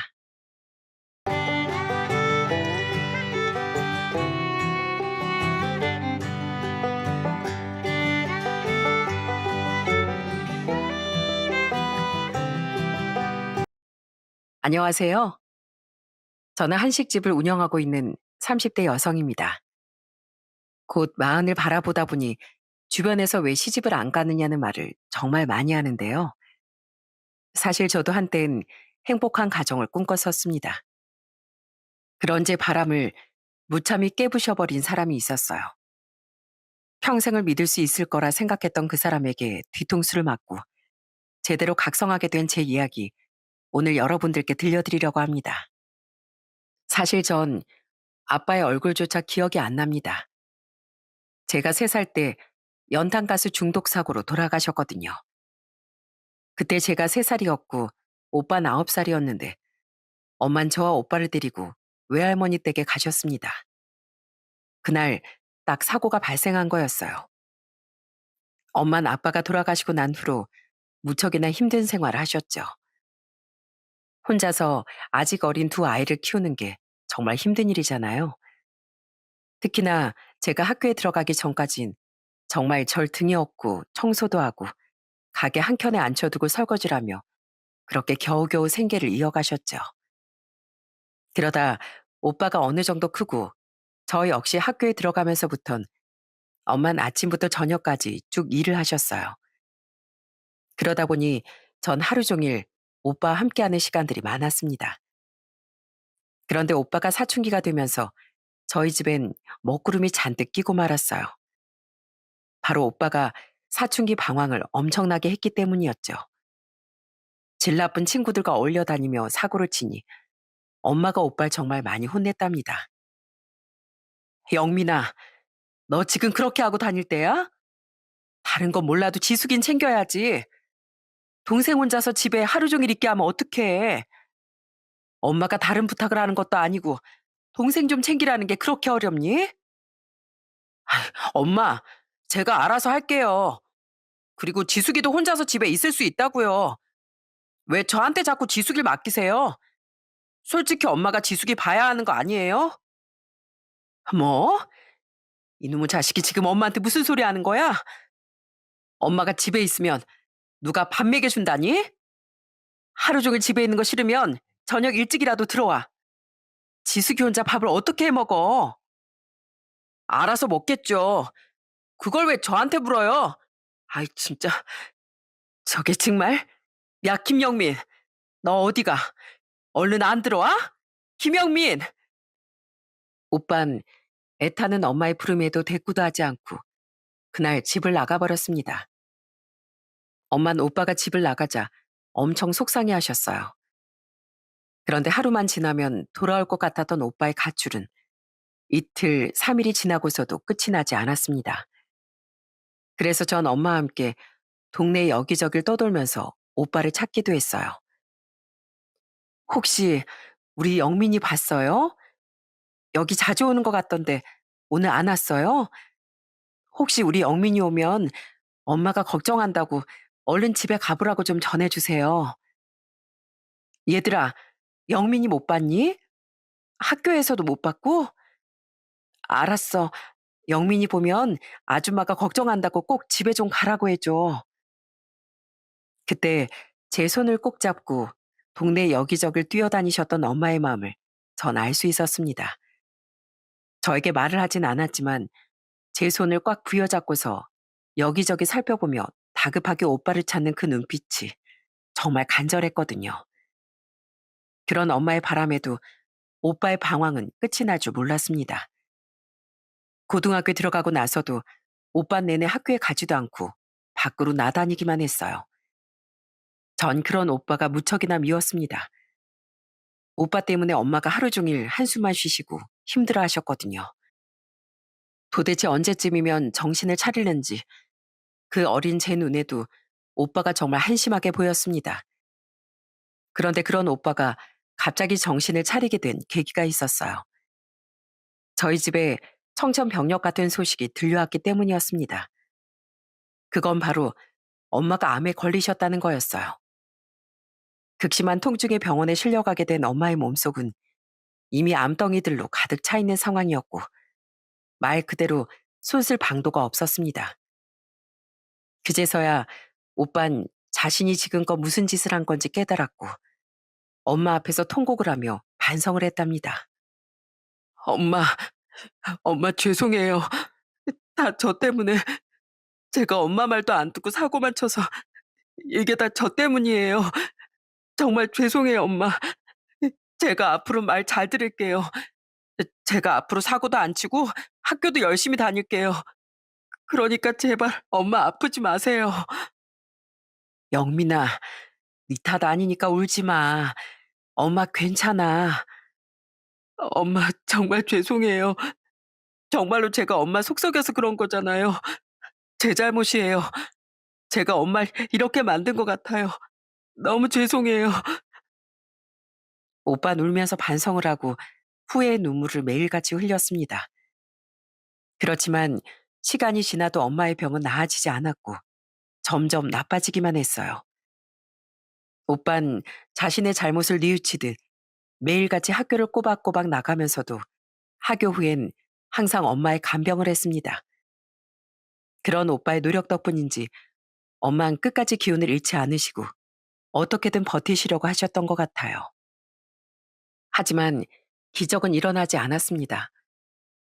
엄마의 병이 심해지면서 결국 엄만 마지막을 준비할 수밖에 없었죠. 그러면서 오빠에게 한 가지 당부를 하셨답니다. 영민아, 네가 네 동생 꼭 지켜야 한다. 영민이 네가 정신 차리고 앞으로 이 엄마 노릇까지 꼭 해줘야 돼. 알았지? 너한테 큰 부담 주고 가는 것 같아. 엄마가 정말 미안하구나. 엄마, 걱정하지 마세요. 지숙인 제가 어떻게든 끝까지 책임질게요. 이 약속 꼭 지킬게요. 그렇게 엄만 저희 곁을 떠나시고 말았습니다. 겨우 12살, 18살인 두 아이만 홀로 세상에 남겨진 거였죠. 전 엄마마저 제 곁을 떠나버리자 너무나 무섭고 힘들었습니다. 그런 절 곁에서 든든하게 지켜준 건 바로 오빠였어요. 엄마가 돌아가신 후 남겨두신 약간의 돈으로 오빠 생활을 하다 오빠가 고등학교를 졸업하고 나선 본격적으로 오빠가 생계를 책임지기 시작했죠. 건설 현장에서도 일을 하고 택배 회사에서도 일을 하면서 정말 하루 종일 땀 흘리며 일을 했어요. 그런 오빠의 노력 덕분에 전 편하게 학창 시절을 보낼 수 있었습니다. 처음엔 정말 먹을 게 부족해서 매일같이 라면만 끓여 먹었던 적도 있었어요. 그래서 그랬는지 전 요리사에 대한 꿈을 꾸게 되었습니다. 그리고 호텔 조리학과로 대학에 입학을 했을 때 그 누구보다 절 축하해 준 사람은 다름 아닌 오빠였어요. 지수가 축하한다. 드디어 네가 대학에 입학하네. 이제 다 컸다, 다 컸어. 어떻게 호텔 조리학과에 들어갈 생각을 다 했대? 전부터 요리하는 거 좋아하더니만 진짜 네 꿈에 한 발자국 가까워졌어. 오빠 고마워. 나 진짜 열심히 공부해서 꼭 좋은 요리사가 될 거야. 오빠 그거 기억나? 우리 맨날 라면 먹고 그랬던 거. 돈 없어서 라면만 끓여 먹고 요리도 제대로 못해서 옆집에서 얻은 김치에다가 물만 넣어서 끓였던 김치찌개도 있었잖아. 나 그거 먹으면서 나중에 꼭 오빠한테 진짜 맛있는 거 해주고 싶었다. 정말? 그래서 그렇게 네가 조리과를 가고 싶다고 했구나. 그래, 지숙이 진짜 열심히 공부해서 나중에 꼭 훌륭한 요리사 돼야 돼. 그렇게 오빠가 대학 등록금도 내준 덕분에 전 호텔 조리학과로 입학을 해 열심히 공부를 할 수 있었답니다. 고등학교 때부터 요리를 많이 하긴 했지만 역시나 대학 가서 배운 요리는 정말 다르더라고요. 진짜 많이 배우고 자격증도 많이 취득을 했습니다. 그러면서 제 요리 실력도 정말 많이 늘었어요. 한 번은 오빠가 좋아하는 라면을 퓨전으로 요리해서 해준 적도 있었어요. 짜잔! 오빠, 한번 먹어봐. 이게 라면인데 완전 스파게티 같고 맛있다. 어디 한번 맛봐볼까? 오, 맛있네. 면도 꼬들꼬들 맛있고 양념 맛도 너무 좋은데? 이거 어떻게 한 거야? 금방 뚝딱 하더니만 이렇게 맛있는 걸 만들었어? 내가 이젠 이 정도라고. 오빠 이제 밥 걱정은 하지 마. 내가 오빠 먹고 싶다는 건 다 해줄 테니까. 와, 진짜? 역시 집에 요리사가 있으니까 집밥이 달라지는구나. 그럼 우리 지숙이 믿고 오빤 더 열심히 일해와야겠다. 맛있는 요리해 주려면 재료도 듬뿍 사야 될 거 아니야. 그렇게 저와 오빤 서로 의지하고 응원하며 열심히 살았습니다. 대학을 졸업하고 나선 전 바로 호텔 주방에 취업을 했다가 나중엔 유명 식당에도 취업을 하게 되었어요. 진짜 어떻게든 성공을 하겠다는 열망으로 앞만 보고 그렇게 달려왔습니다. 저뿐만 아니라 오빠 역시 성인이 되고서 슬슬 일이 잘 풀리기 시작했어요. 오빤 20대 때부터 부동산에 관심이 많았었는데 제가 30대 중반이 되었을 땐 진짜 남부럽지 않게 성공한 사람이 되었답니다. 바로 오빠가 사회생활 19년 만에 자기 명의로 된 4층짜리 건물을 갖게 된 거였죠. 서울은 아니고 지방이었지만 그래도 정말 대단한 일이었습니다. 그래서 그날은 오빠 둘이 소소하게 축하 파티를 하기도 했어요. 오빠, 진짜 축하해. 오빠가 건물주라니 정말 대박 멋있다. 너무너무 축하해. 고맙다, 지수가. 이런 날이 과연 올까 싶었는데 진짜 막상 이루고 나니까 실감이 안 나네. 기쁘기도 하고 또 엄마가 계셨으면 더 좋아하셨을 텐데 싶기도 하고 말이야. 오빠, 엄만 하늘에서 보시고서 엄청 기특해 하실 거야. 그 말썽쟁이 오빠가 건물주 될 거라고 상상이나 했겠어? 진짜 대단해. 남들은 좋은 대학, 좋은 집안에서 태어나도 혼자서 이렇게까지 이루는 사람 별로 없을 텐데 오빤 혼자서 이걸 다 해낸 거잖아. 그러니 얼마나 대단해. 진짜 축하해, 오빠. 오늘은 내가 아주 맛있는 스테이크 구워봤어. 우리 한 잔 짠하자. 그렇게 오빠가 건물주가 되고 나서부턴 정말 좋은 일들이 연달아 생겼습니다. 그때 당시 연애를 하고 있었던 오빤 여자친구와 결혼까지 하게 되었어요. 오빠가 정말 힘들 때부터 옆에서 쭉 지켜봤던 사람이 바로 세연이었습니다. 세연이는 너무너무 착하고 좋은 사람이었어요. 저와 같이 호텔 조리학과 출신이었는데 말투도 너무 다정다감하고 따뜻했습니다. 항상 제가 오빠 세연이를 만나러 가면 세연이는 절 위해 정말 요리를 엄청 해주곤 했어요. 우와, 언니, 이게 다 뭐예요? 오늘 무슨 잔치래요? 이거 설마 언니 혼자서 한 거 아니죠? 아가씨 온다고 해서 솜씨 좀 부려봤어요. 안 그래도 아가씨 요리 솜씨가 대단한데 맛이 있으려나 모르겠네요. 여보, 당연히 당신이 한 게 더 맛있지. 야, 지수가, 네 새언니가 오늘 새벽부터 장 보고 얼마나 열심히 요리했는지 아냐? 너 먹인다고 하나하나 정성 들여서 요리했어. 갈 때, 그리고 먹을 거 다 싸가지고 가. 일하느라 밥 제대로 못 챙겨 먹는 것 같다고 요새 얼마나 걱정했는지 알아? 전보다 살이 왜 이렇게 빠졌냐고 날 혼내더라니까. 진짜요? 언니, 저 너무 감동이에요. 저 오늘 이거 다 먹고 갈게요. 그 정도로 세연인 정말 절 잘 챙겨줬습니다. 이렇게 착한 사람과 오빠가 결혼을 했다는 게 너무 안심이 되고 좋았어요. 세연인 오빠 결혼을 하고서 오빠 건물에 고급 한식집을 차리기도 했습니다. 워낙 손맛이 좋아서 당연히 잘 될 거라고 생각을 했었어요. 첫 오픈을 했을 때도 저도 당연히 가서 축하해주기도 했고요. 새언니, 정말 너무 축하해요. 인테리어도 너무 예쁘고 엄청 고급스러운데요? 역시 우리 새언니 센스는 알아줘야 한다니까. 음식도 어쩜 이렇게 정갈하게 해요? 나 진짜 새언니한테서 좀 배워야 될 것 같아요. 에이, 아가씨도 참 고마워요. 바쁜데 여기까지 와서 축하해 줘서. 아가씨가 그렇게 얘기해 주니까 제가 한결 마음이 놓이네요. 정말 잘 될 것 같아요. 새언니 손맛이 얼마나 좋은데요. 제가 여기저기 입소문도 많이 낼게요. 그렇게 호기롭게 시작한 고급 한정식은 초기엔 조금 잘 되는 듯 했습니다. 그렇지만 시간이 지날수록 한식집이 생각보다 잘 되지 않더라고요. 그러다 보니 새언니가 스트레스도 어마어마하게 받고 우울해하기도 했습니다.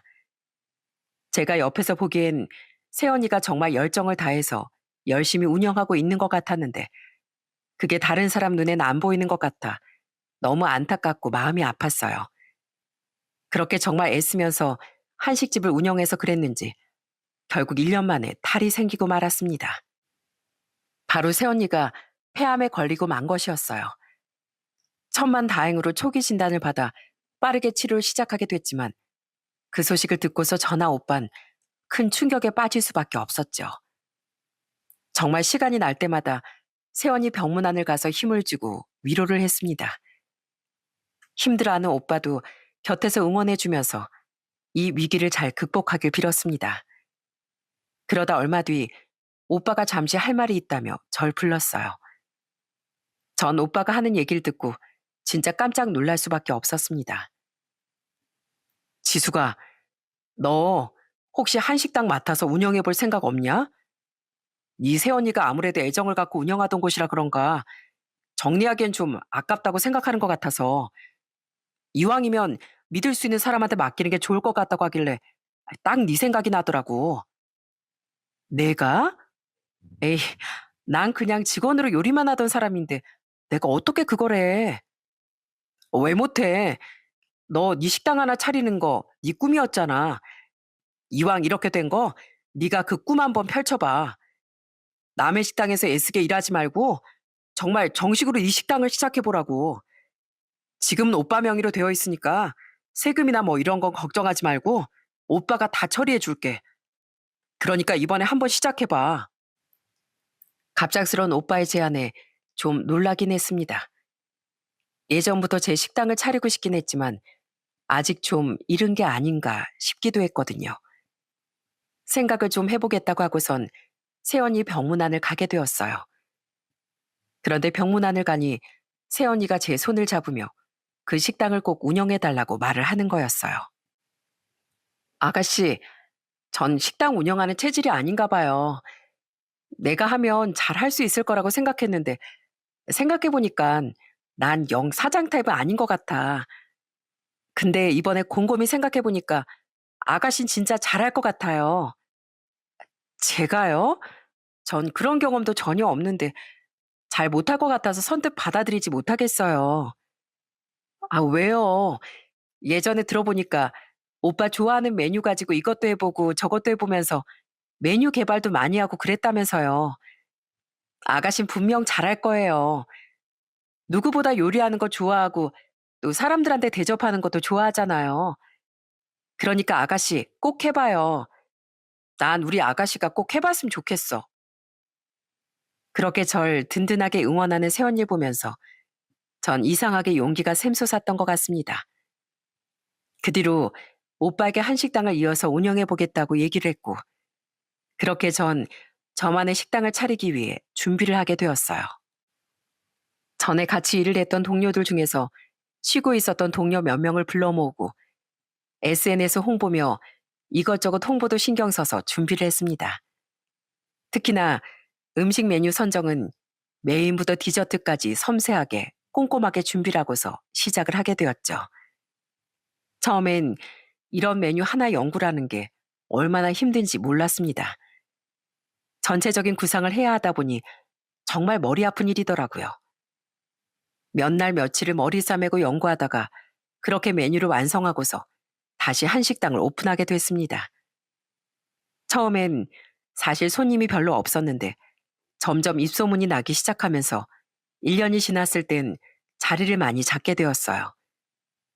주말이면 대기 손님들도 있을 정도로 찾아오시는 분들이 많아졌죠. 그리고 새언니의 병세도 정말 많이 좋아졌습니다. 치료도 잘 됐고 전이사항도 없다는 걸 듣고서 얼마나 기뻤는지 모릅니다. 거기에 식당 운영하고 1년 후부턴 오빠한테 임대료도 줄 수 있었죠.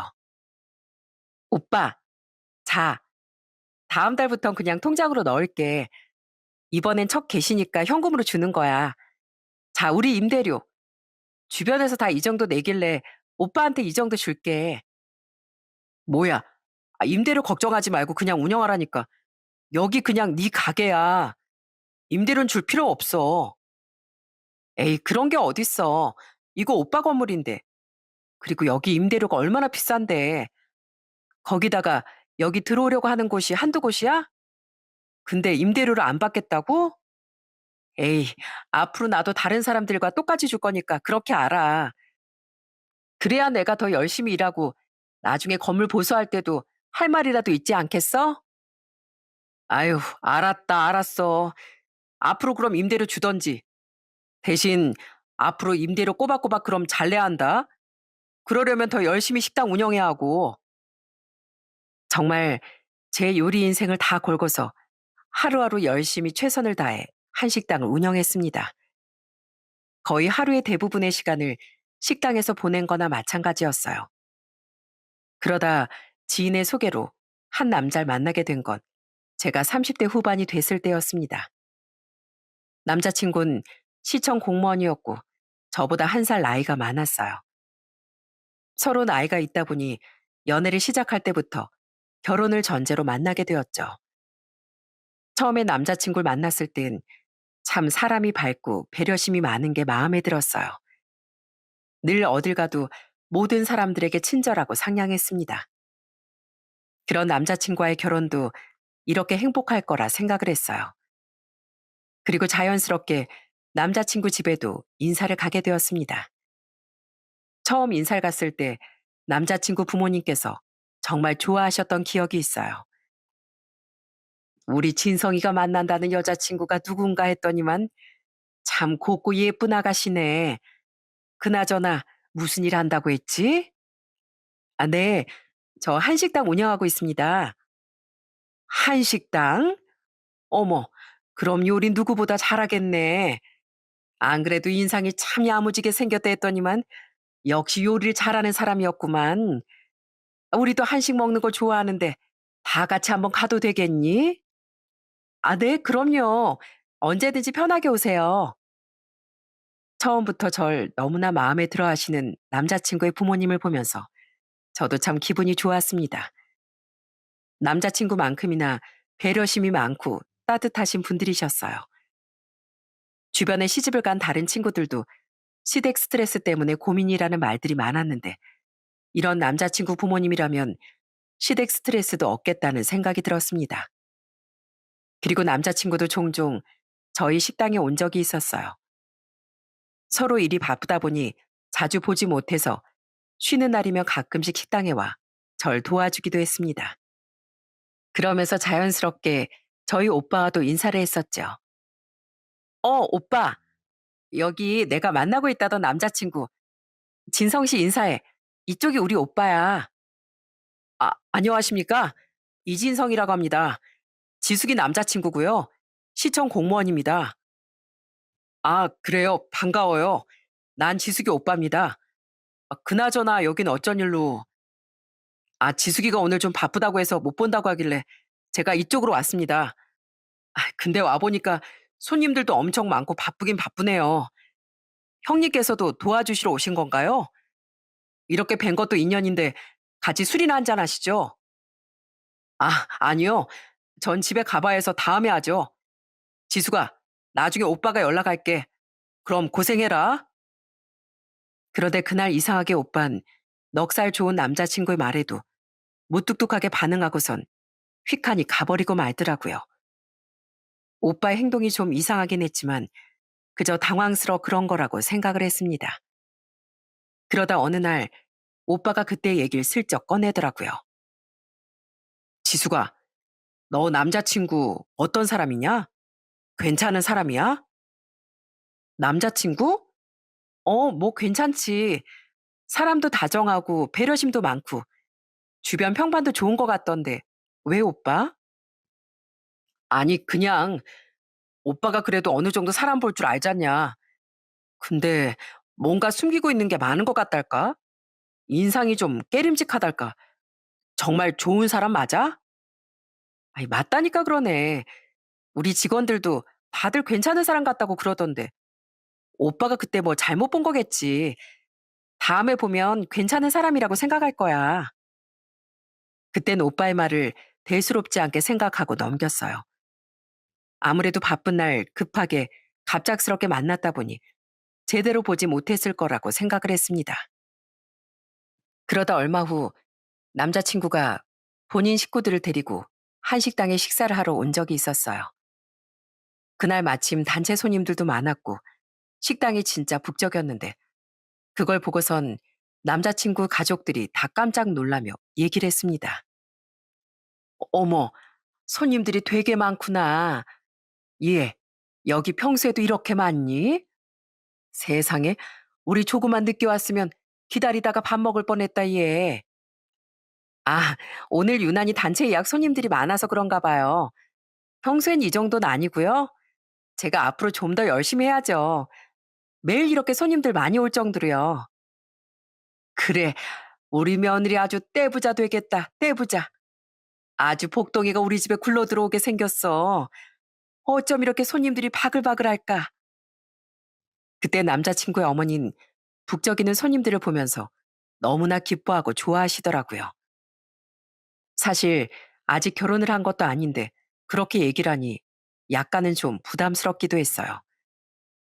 그리고 그때부터 갑자기 남자친구도 주말마다 자꾸 식당으로 오기 시작했습니다.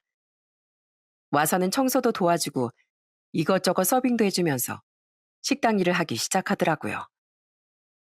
지수가, 오늘 진짜 바쁘다. 요즘 왜 이렇게 손님들이 많아졌지? 내가 여기저기 소문내서 그거 듣고 오는 사람들이 많은가? 그런가?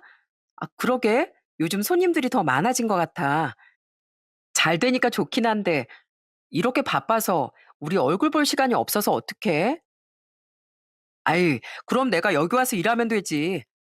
나 너랑 결혼하면 일 때려치우고 여기 관리하고 그럴까? 아무래도 여자 혼자서 관리하는 건 좀 힘들잖아. 안 그래? 부부끼리 서로 얼굴 보면서 일하면 더 좋지 뭐. 뭐? 우리 무슨 날도 안 잡았는데 벌써 부부야. 날이야 바로 잡으면 되지. 뭐 우리 다음 달에 바로 혼인신고부터 할까? 나야 상관없어. 지숙이 너랑 일찍 결혼하면 나야 좋지 뭐. 그 후로 남자친구는 정말 매일같이 결혼 얘기를 꺼내기 시작했습니다.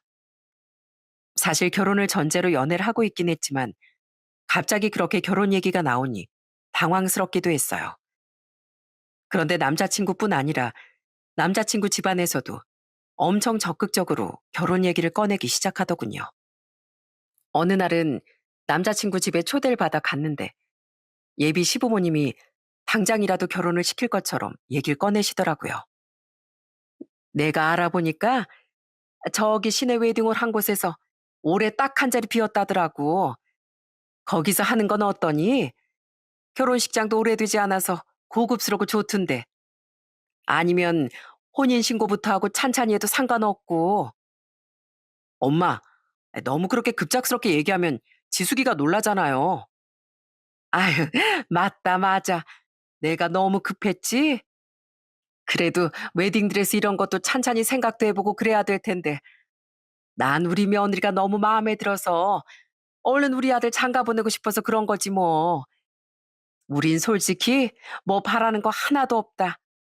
우리 아들 얼른 데려가 주면 그것만으로도 고마워. 그러니까 뭐 준비하고 자시고 그런 건 너무 걱정하지 말어. 우린 다 괜찮으니까. 그렇게 예비시댁에선 정말로 제가 결혼해 주는 것만으로도 충분하다는 태도로 절 반겨주시더라고요. 저도 이렇게 환영받는 결혼이라면 정말 좋을 것 같아 일찍 날도 잡고 그렇게 결혼 준비를 시작하게 되었죠. 진짜로 이렇게 결혼을 할 줄 알았어요. 그런데 그렇게 화기애애하게 결혼 얘기가 나오고 난 후 한 달도 채 되지 않아 갑작스럽게 어느 날부턴가 예비 남편이 연락이 잘 안 되고 갑자기 절 피하기 시작하는 거였어요. 처음엔 무슨 일이 있는 줄 알았습니다. 그래서 예비 시댁에도 연락을 해 봤는데 이상하게 다들 연락이 되질 않더라고요. 그러다 제가 연락을 하면 바쁘다고 피해 버리거나 아프다며 만나지 못할 것 같다는 얘기만 계속 하더라고요. 이게 도대체 무슨 일인가 싶어 생각을 해 보니 뭔가 '이 사람이 나랑 결혼을 하기 싫어서 이러는 건가?' 싶은 느낌이 팍 들었습니다. 그래서 정말 제가 단도직입적으로 물었어요. "나랑 결혼하기 싫어서 그러는 거냐."고. 그랬더니 잠깐 만나자고 바로 연락이 오는 거였어요. 그렇게 정말 며칠 만에 예비 남편의 얼굴을 직접 보게 되었죠. 근데 며칠 동안 제대로 먹지도 쉬지도 못했던 전 그 사이에도 살이 쭉쭉 빠졌는데 이 사람은 잠도 잘 잤는지 얼굴이 아주 평온해 보였어요. 그러면서 절 보더니 아무런 표정 변화도 없이 냉정하게 얘기를 하더라고요. 바로 헤어지자는 얘기였어요. 전 그 말이 도무지 납득이 되질 않았어요. 헤어지자니 그게 무슨 소리야? 당장 한 달 전까지만 해도 나랑 결혼식 준비하기로 다 약속한 거 아니었어? 그 사이 우리가 따로 만난 것도 아니고 갑자기 연락 두절되더니만 이게 도대체 뭐 하는 거냐고. 갑자기 왜 그래? 내가 납득할 만한 이유를 얘기하는 거 아니야? 납득할 만한 이유가 뭐가 필요해? 파혼하자는 게 뭐 큰 이유가 필요해서 하는 거야? 그냥 파혼하자고. 나 너랑 결혼 안 한다고. 그러니까 왜 그러는 건데? 이유라도 알아야 나도 마음을 접지. 갑자기 연락도 안 되더니 자기 혼자서 마음 정리하면 끝이야? 내가 이래서 없는 애들 상종도 안 하는 거야. 전 뜬금없는 예비 남편의 말에 너무나 당황스러웠습니다. 그동안 따뜻하고 배려심 많던 그 사람 입에서 나올 만한 얘기가 아니었거든요. 그래서 전 너무 당황해 되물었어요. 뭐, 뭐? 지금 뭐라고 한 거야? 없는 애들 상종을 안 한다니. 그게 도대체 무슨 말을 하는 거냐고? 너, 네 식당 대표도 아니더라? 왜 오빠 이름으로 되어 있는 건데? 대표라고 하더니만 대표 아니고 종업원이었어? 네가 돈이 있는 게 아니고 네 오빠가 있는 거였어? 너 지금까지 네 오빠 따까리였냐? 그래서 네 오빠가 그렇게 띠껍게 날 본 거고 이제까지 그걸 꽁꽁 숨겨놓고 나한테 말 한마디를 안 해? 진짜 내 인생 망할 뻔했네. 뭐라고? 그럼 지금 내가 우리 식당 대표가 아니라서 그래서 파혼하자는 거였어? 그래.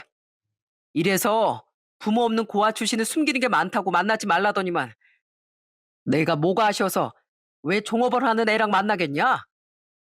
너 오빠한테 월급 얼마나 받아? 뭐 200은 받냐? 200 가지고서 우리 집에 시집 오려고 하다니 너도 참 양심도 없다. 그제서야 왜 이 사람이 그렇게 연락을 외면했는지 이해가 되더라고요. 알고 봤더니 가게를 왔다 갔다 하면서 사업자 등록증을 우연히 봤나 보더라고요. 그걸 보고서 제가 대표가 아닌 걸 알고 헤어지자고 선언한 거였고요. 근데 너무너무 그게 어처구니가 없더라고요. 그리고 그동안 식당에 와서 이것저것 갑자기 도와주고 그랬던 게 다 연극인 것 같아 정말 화가 났습니다. 야, 너 지금 뭐라고 했니? 뭐? 없는 애? 야, 내가 왜 없는 애야? 너야말로 사람 그렇게 보지 마. 네가 애초에 그런 사람인 줄 알았으면 나부터 널 안 만났어. 인성 개판인 사람이랑 내가 왜 만나? 됐고, 저번에 니네 가게에 택배 온 거 내가 착불비 냈거든? 니네 오빠한테 그거나 나한테 보내달라고 해. 그걸로 우리 사이 끝내자고. 끝까지 찌질하게 얘기를 하고 떠나버리는 예비 남편의 뒷모습을 보면서 어찌나 열불이 나던지 헤어졌다는 슬픔보단 저 자식을 당장 뒤쫓아가 어떻게든 해버리고 싶다는 생각이 굴뚝 같았어요. 정말 지금까지 제가 저런 사람을 몰라보고 애정을 쏟았다는 게 너무 아까울 지경이었어요. 그리고 그날 전 가게로 오빠를 불러 신세 한탄을 했습니다. 오빠, 나 그 사람이랑 헤어졌어. 평생 의지할 만한 사람이라고 생각했는데 진짜 아니었나 봐. 뭐? 헤어져? 아니, 그게 무슨 소리야? 너 그 집에서 결혼 서두른다고 막 그런 거 아니었어? 갑자기 헤어지다니. 왜? 싸우기라도 한 거야? 싸우긴. 며칠 잠수 타는 거 답답해서 얘기라도 하라고 했더니만 글쎄 뭘 하는 줄 알아? 여기 내가 식당 대표 아니고 종업원이었냐고. 자기 인생 말아먹을 일 있냐고. 고작 종업원이랑 결혼하겠니? 거기다가 뭐? 가게에 왔던 택배 착불비 자기가 냈다고? 그것까지 청구하겠대. 그땐 별 말도 안 하더니 내가 그 말 듣고 얼마나 어처구니가 없던지 바로 정이 뚝 떨어지더라고. 뭐? 그 자식 지금 어딨어? 당장 여기 오라고 해. 끝을 내더라도 제대로 끝을 내야지. 어떻게 자기 할 말만 하고 끝을 내? 당장 그 택배비 현금으로 줄 테니까 오라고 그래. 그렇게 오빠의 말을 예비 남편에게 전하니 처음엔 좀 당황스러워하는 거였어요. 그렇게 택배비 청구한다 어쩐다 할 땐 떵떵거리더니 직접 와서 받아가라고 했더니 주저하는 모습이 진짜 웃겼습니다. 아니 내가 거길 왜 가? 니네 오빠 한때 놀았다던데. 뭐 나 가면 때리기라도 한다니? 그럴 것 같은데 내가 거길 왜 가냐고. 우리 오빠가 넌 줄 알아? 오빠가 할 말 있다고 돈도 받을 겸 겸사겸사 와서 마지막 끝 마무리 제대로 짓고 가래. 이체는 안 할 거니까 받고 싶거든 오든지 말든지. 그렇게 전화를 끊었더니 그 찌질한 자식은 정말로 식당으로 찾아왔더라고요. 마감하는 식당 문 앞에 서 있는 걸 보고서 문을 열어줬더니 쭈뼛쭈뼛 대면서 식당 안으로 들어오더군요. 그러다 오빠가 앉아있는 테이블 앞에 딱 앉는 거였습니다. 그런데 그때 오빤 자기 앞에 있던 물컵을 들더니 그 찌질한 자식한테 확 뿌려버리는 거 아니겠어요? 으! 아니 지금 이게 뭐 하는 짓입니까? 사람 오라가라 불러대더니 물 뿌리려고 오라고 한 거였어요? 지금 제정신이세요? 야, 네가 아직 정신 못 차린 것 같아서 이 냉수하고 정신 좀 차리라고 뿌린 거다. 네가 감히 우리 동생을 농락해? 이까짓 게 월급이 뭐 얼마나 받는다고? 한 300은 되냐? 내 동생은 거기다가 공이 하나 더 붙어 이 자식아. 사정이 있어서 내 명의로 되어 있지만 그건 처음에 내 아내가 여기 시작해서 그런 거고 이어받아서 그런 것뿐이지 여기 대표는 실질적으로 내 동생이야. 그것도 잘 알지도 못하면서 서류 하나 보고서 뭐? 내 동생한테 뭐 어쩌고 어째? 네?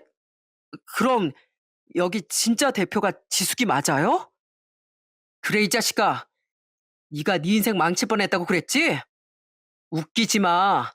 우리가 인생 망칠 뻔했어. 네가 이런 놈인 줄 알았으면 진작에 헤어지라고 할 걸. 자, 네가 그렇게 말한 택배비, 택시비까지 덤으로 주는 거니까 너 이거 받고 꺼져.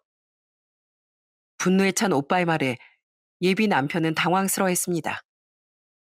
그러더니 갑자기 뜬금없는 말을 하더라고요. 아니, 진작에 말씀을 하셨어야죠. 난 그것도 모르고. 야, 지수가, 나 헤어지자고 한 거 실수다, 실수. 취소할게. 그러니까 우리 다시 만나자. 결혼 준비도 다시 하고. 어? 진짜 미안해. 내가 뭔가 널 크게 오해한 것 같아. 뭐? 지금 그걸 말이라고 해? 미안해.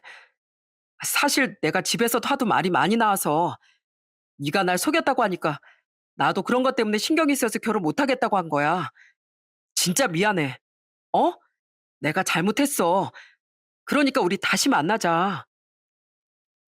아니 도대체 대표라는 게 뭐 얼마나 중요하길래 불과 1시간 전까지만 해도 헤어지자며 떵떵거리던 이 사람을 이렇게 바꿀 수가 있는 건가요? 정말 그 말을 바로 앞에서 들으면서 너무 기가 막히고 어처구니가 없더라고요. 사람한테 그렇게 상처를 주고서 미안하다고 하면 땡인 줄 알더라고요. 예비 남편의 말을 듣고서 어처구니가 없었던 건 저뿐만이 아니었습니다. 오빠도 그 말을 듣더니 헛웃음을 짓더니 저한테 묻더라고요. 참, 지수가 그냥 네가 답변해봐. 얘가 이러는데 넌 어떻게 생각하냐? 그렇게 오빠가 저에게 묻자 전 바로 물컵을 들고서 예비 남편에게 그걸 확 뿌려버렸어요. 그리고 참았던 분노를 내뿜었습니다. 야, 정신 차려. 내가 무슨 이 꼭두각시냐? 보자 보자 하니까 사람을 뭘로 보고. 야, 냉수 먹고 속 차려. 누가 보면 네가 뭐라도 되는 줄 알겠네. 너 뭐라도 되니? 이 말에 내가 꼼짝없이 다 들어야 하는 이유가 있어? 웃기고 자빠졌네. 네가 헤어지자고 하면 헤어지고 만나자면 다시 만나야 돼? 내가 왜? 아니, 지수가 그래도 우리 집 잘 살잖아. 좋은 시댁에 시집 가면 너도 좋은 거 아니야? 이 나이에 우리 집처럼 잘 사는 시댁에 시집 갈 수 있는 기회가 어디 있다고. 너 친정도 없잖아. 너 말 참 기가 막히게 잘한다. 야, 네가 그랬잖아. 이 식당 네 거 아니고 오빠 거 아니냐고. 내 거 아니라면서 무시한 거 너 아니야? 그럼 니네 엄마 아빠 돈도 네 돈 아니잖아. 그거나 마찬가지인데 무슨 너희 집이 잘 산다고 난리야? 그리고 너희 집 뭐 얼마나 잘 산다고 유세냐고. 미안해. 내가 다 잘못했어. 내가 정말 그러려고 그런 게 아니라 난 너한테 진심이었기 때문에 배신감에 더 그런 거야. 배신감? 그건 네가 나한테 준 게 배신감이지. 넌 그냥 잘 나가는 대표 마누라가 얻고 싶은 거 아니었어? 그러니 내가 여기 대표라고 하니까 이렇게 싹 태도가 바뀌지. 이 기회주의자야. 위선자. 그때부터 예비 남편은 갑자기 제게 무릎을 꿇더니 애걸복걸 저한테 빌기 시작하더군요. 제가 그렇게까지 냉정하게 나올 거라고 예상도 못한 듯 했어요. 지수가, 미안해. 내가 너무 섣불렀어. 정말 잘못했어. 내가 앞으로 이 잘못 뉘우치면서 너한테 진짜 잘할게. 정말 미안해. 어? 그리고 내가 여기 식당 잘 되라고 여기저기 소문낸 거 너도 잘 알잖아. 내가 여기 손님들 얼마나 많이 불러줬는데. 그래? 근데 어쩌냐? 그 손님들 앞으로 네가 오지 말라고 해도 올 거야. 내 음식 솜씨가 한 솜씨 하거든. 그리고 그 손님들한테 네가 한번 말해봐. 그럼 네가 어떤 놈인지 그 실체 내가 다 까발릴 거니까. 너랑은 이제부터 아예 끝이야. 바닥까지 다 보여놓고선 뭘 이렇게 원하니? 너랑 다시 만날 일 추워도 없어. 그러니까 10초 안에 여기서 꺼져. 아니, 그런 게 어딨어. 내가 잘못했어, 지수가. 내가 정말 잘못했다니까? 다시, 다시 한번 생각해봐. 우리 그동안 사이도 얼마나 좋았었는데. 어? 제발, 내가 잘못했어. 그렇게 애걸복걸 애원을 하는 예비 남편이 떨어질 기미가 보이지 않자 결국 저희 오빠가 일어서게 됐습니다. 그러면서 오빠가 크게 소리를 치더라고요. 야, 지숙이가 싫다잖아. 뭐 내가 한번 제대로 혼내줘? 나 2번 말 안 한다. 여기서 안 나가면 말이 필요 없는 걸로 알고 내 마음대로 할 거야. 알았냐? 오빠의 말에 그 찌질한 자식은 무척이나 당황해하더니 결국 제 식당을 나가버리고 말았습니다. 정말 끝까지 자신의 찌질함을 여지없이 보여주고서 떠나더라고요. 아마 오빠가 옆에 없었으면 끝까지 저한테 애걸복걸했을지도 모릅니다. 오빠가 곁에 있었기 망정이지 분명 이틀이고 3일이고 자기 뜻을 받아들일 때까지 내내 절 붙잡고 있었을지도 모르죠. 사실 예비 남편과 그전까진 별다른 트러블도 없었기 때문에 마음이 좀 아프기도 했어요. 그렇지만 냉정하게 딱 헤어지게 되었던 이유는 하나였습니다. 바로 사람을 존중할 줄 모르고 자기보다 못났다고 생각되면 무시를 했기 때문이었죠. 배경 따지고 조건 따지면서 사람 연전해서 밥으로 만든 게 정말 너무나 싫었거든요. 솔직히 예비 남편에겐 모질게 말하느라 그랬지만 전 공무원분들 정말 존경합니다. 그리고 수많은 분들이 월급 300만 원을 벌기 위해 얼마나 노력하고 계시는지 저도 누구보다 잘 알고 있어요. 저 역시 직장 생활할 때 300도 받지 못했었고 그 정도 받기 위해 진짜 많은 노력을 했었으니까요. 그렇지만 이 사건은 돈이 문제가 아니었습니다. 본인이 잘났다고 남을 무시했던 게 문제였죠. 돈이 최고라고 생각하고 자신이 잘났다고 생각하는 사람을 누르기 위해선 돈으로 누를 수밖에 없었던 거지. 절대로 다른 사람을 무시하기 위해 한 말은 아니었어요. 사실 예비 남편이 한 말만 생각해보면 무슨 의사, 판사, 검사 등등 세상에서 잘났다고 생각하는 직업이라도 가진 줄 알았을 거예요. 그렇지만 그 사람은 가진 거에 비해 너무나 거만했습니다. 그리고 그 뒤로도 후회의 눈물을 흘리며 전 예비 남편은 엄청 전화가 오고 전 예비 시댁에서도 연락이 왔어요. 그렇게 제가 연락을 할 땐 한 번 받지도 않고 냉정했던 사람들이 갑자기 이러는 이유를 아니까 더 정이 털리더라고요. 그래서 모든 전화를 다 차단해버렸습니다. 그랬더니 진짜 웃긴 일이 생겼어요. 그로부터 며칠 뒤 한식당으로 정말 반갑지도 않은 손님들이 들이닥쳤더라고요. 바로 전 예비 시댁 식구들이었죠. 오더니만 바로 식당으로 들어와 밥을 먹으려고 하더라고요. 입구에서부터 제지하던 직원이 급하게 홀로 들어와 절 찾아 말하면서 알게 되었어요. 전 너무 기가 막혀서 바로 입구로 나갔습니다. 그랬더니 뻔뻔한 전 예비 시모는 저를 보면서 너무 반가워하는 거 있죠? 어머, 며느라, 우리 왔어. 너 왜 이렇게 연락이 안 되니? 요즘 바쁘구나? 아유, 손님들이 오늘도 많네. 우리 밥 먹으러 왔다. 자리는 있지? 얼른 안내하거라. 저기요, 지금 줄 서 있는 거 안 보이세요? 며느리 무슨 파혼한 지가 언젠데 아직도 며느리 타령이세요? 예약도 안 하셨잖아요. 예약하시고 오시던지 아니면 대기하세요. 뭐? 예, 너 그러는 거 아니야. 뭐 우리가 잠깐 실수했다지만 그래도 다시 잘 지내보기로 했잖니. 우리 아들이 그렇게 말하던데. 뭔 헛소리를 듣고 오셨는지 모르겠지만 전 그럴 생각 없어요. 그리고 기다리실 거면 하루는 더 기다리셔야 될 것 같네요. 기다리기 싫으시면 그냥 가시던가요. 어떻게 하시겠어요? 뭐? 아니, 지금 너 뭐 하는 거니? 손님을 지금 가려받겠다는 거야? 전 예비 시모는 제 말에 얼굴이 울긋불긋 빨개지면서 엄청 화를 내더군요. 그런 전 예비 시모를 보면서 당당하게 얘기를 했습니다. 네, 여긴 손님 가려받는 식당이거든요. 사람 무시하고 돈으로 사람 구분해서 행동 달라지는 사람들은 여기서 밥 못 먹죠.